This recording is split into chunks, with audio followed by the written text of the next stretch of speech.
a little bit overrated. When the clock strikes 6:30, babe, time to head for golden lights. It's a good time for the great taste dinner at McDonald's. It's Mac tonight. Come on, make it Mac tonight.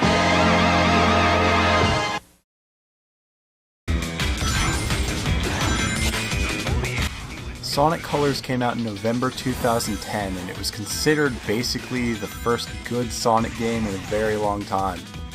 Depending on who you ask, you might hear it's the first best one since Sonic Adventure 2 or the first best one since Sonic Heroes. I personally think Sonic Heroes was pretty bad, so I would say it's the first good game since Sonic Adventure 2, but actually I would also say it's not really that good, and people really look at it through rose-tinted glasses. The thing about Sonic Colors is that the potential is there, and it shows through a lot of times, but when it's not showing through, it can be a real slog.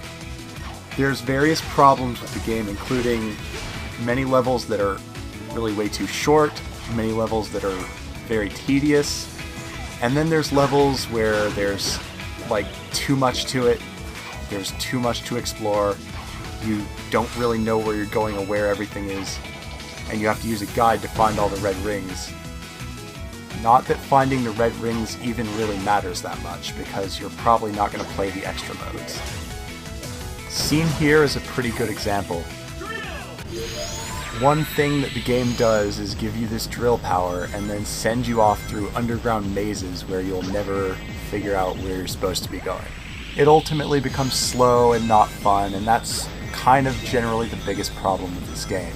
There are segments that are just simply slow and boring and not fun to play. Particularly platforming segments, which are very slow and involve waiting around for platforms and stuff, and it's very un-Sonic-like. It's also more Mario than Sonic in some ways. They gave Sonic Mario's wall jump ability, and they also took away his spin dash ability. Except when you use the Spike Wisp. Similarly, they took away the light dash too, except when you use the hover wisp.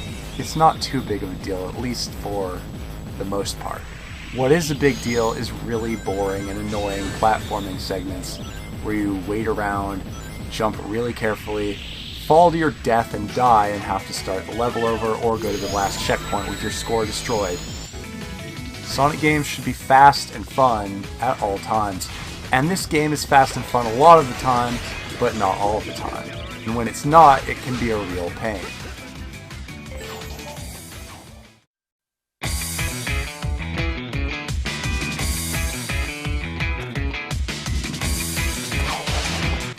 So I'm going to do this really easy, really quick, by simply showing examples from all the worlds sequentially.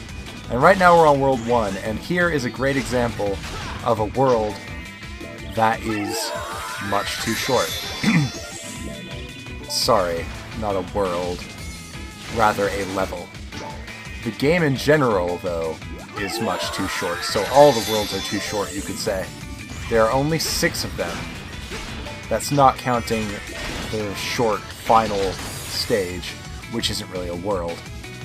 But I beat this stage in the footage here using the Wisp laser instead of the Wisp spike. And if I were to use the spike, I could beat it even faster than this. This is the slow way. Yes, you could play this level and get all the red rings, but why do that when you can just breeze right through it?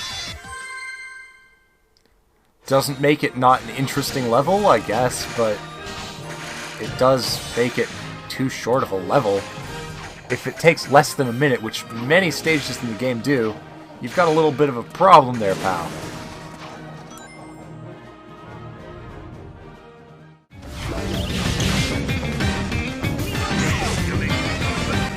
As you can see here, sometimes the 3D controls can be a little bit wonky, but really the majority of the frustration is found in the 2D segments.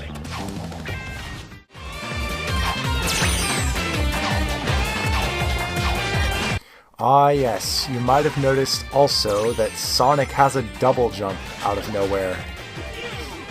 Yeah, they added a double jump, but I don't see why it's necessary. Especially, they made jumping weird in general. You can do a little short jump that's pretty useless, but to do like a regular actual jump attack, or to just jump high, you have to really hold the button down for a good long time. And not only that, but you'll actually fall out of your jump attack and then have to perform some kind of other attack or get hit by landing on an enemy. For some reason, they thought it was a good idea to make Sonic not stay in ball form when he's jumping. Yeah, okay, great. I don't know if they're trying to make it more realistic or something, but if they were going for that, why would they give him a double jump? Double jumping is about one of the most unrealistic things in existence in video games. It's stupid.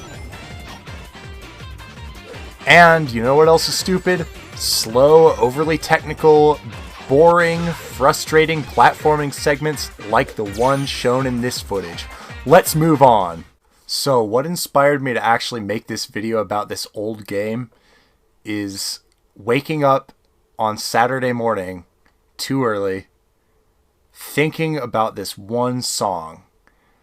And there's this one moment in this game where this song starts playing, and it truly showcases this potential that this game had, but didn't really quite live up to.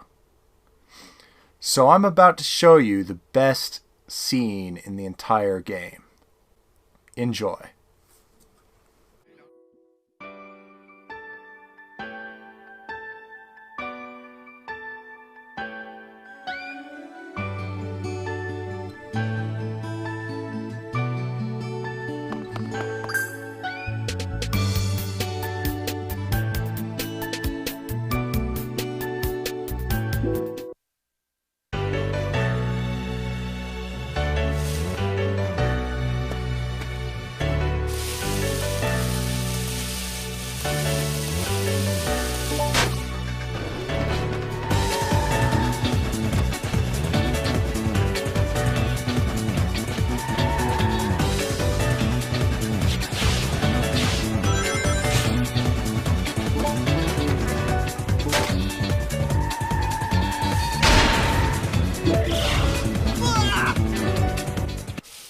Ah, you gotta be kidding me. It gives you this amazing feeling of just dashing through this grassy field with this incredible music. And that could have lasted. They could have made that a big level. They could have made that several levels. They could have made that the entire game. But no, instead you fall into this sort of Eggman'd up gray. You sort of fall into just this typical Eggman scenery, mixed in with the beautiful nature, and I guess that's kind of interesting and sort of makes a statement, but then the level just sucks, essentially. And basically most of the levels on this whole world are pretty bad, even though it's got some of the best music in the game. It's really depressing, man. It could have been so great, and they just kind of dropped the ball on it. I really wish they could just go back and expand that first 13 seconds of the first world and really do something with it. Like, why isn't that a major part of a Sonic game? Surely they must have realized when they were making this what they were doing there, but it devolves so quickly into the just typical kind of cheap death stuff that you see all too much in this game. And then later in the level you get to some really bad platforming. quite upsetting. Each world has 3 music tracks. The second one is pretty good. The first one and this one is the best by far. The third one, not nearly as good as the first and second.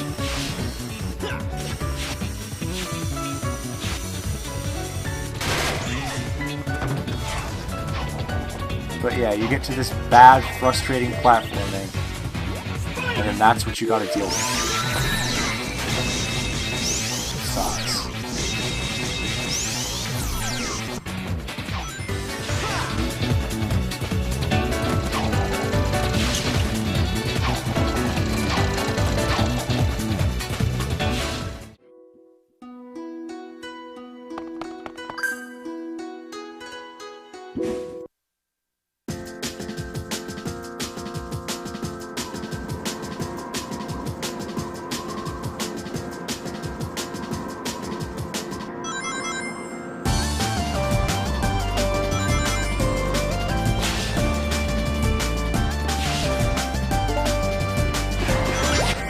As you've probably noticed, the game does look darn nice. It's particularly noticeable on this level, I would say. It's really probably one of the better worlds. I skipped past the 4th one because I realized this video was getting a little long in the tooth, but I'll probably show some footage of it in a second as I sort of start wrapping it up. But yeah, this is a pretty fun world, but it still has its shares of frustrations. But it sure looks and sounds nice. That much is very true.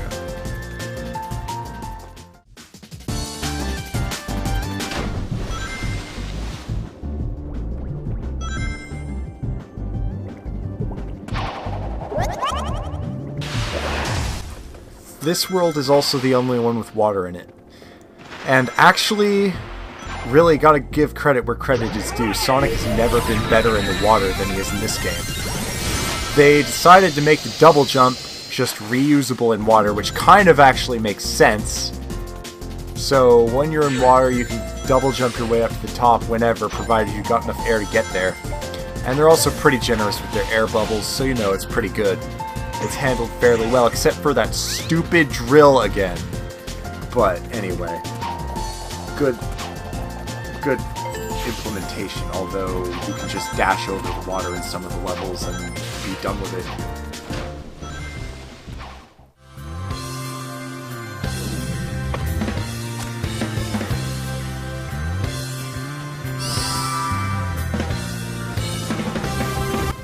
Okay, yes, let's do one more example of how things can turn from totally awesome to totally horrible and boring. Let's take a look at the first level from the 4th world, Starlight Carnival. And then I'm only going to show the boss from the 6th world, because the 6th world is just not as interesting as the others.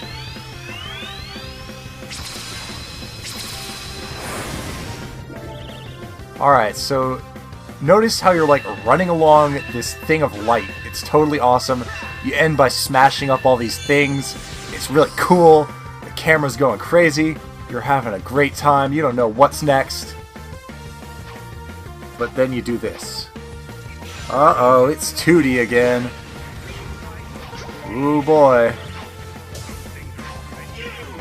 And now we're doing P-switch puzzles. We Mario again. Instead of Sonic. And we're not even at the Olympic Games.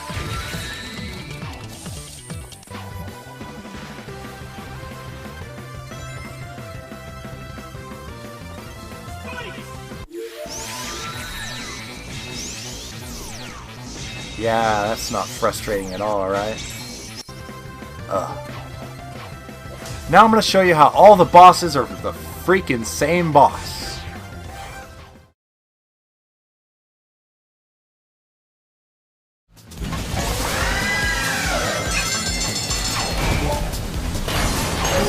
Use the platform.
Weak point is its face. Use the cups.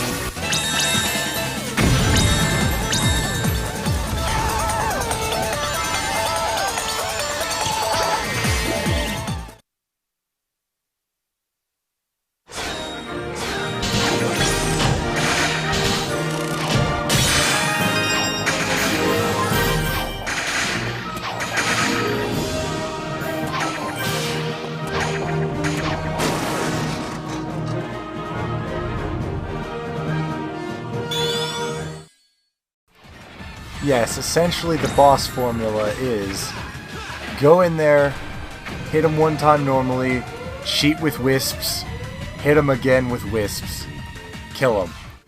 The end. And then there's only 3 variations on the bosses in the 6 worlds. They come in sets of 2 that are clones of one another. That's pretty lazy.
Yeah.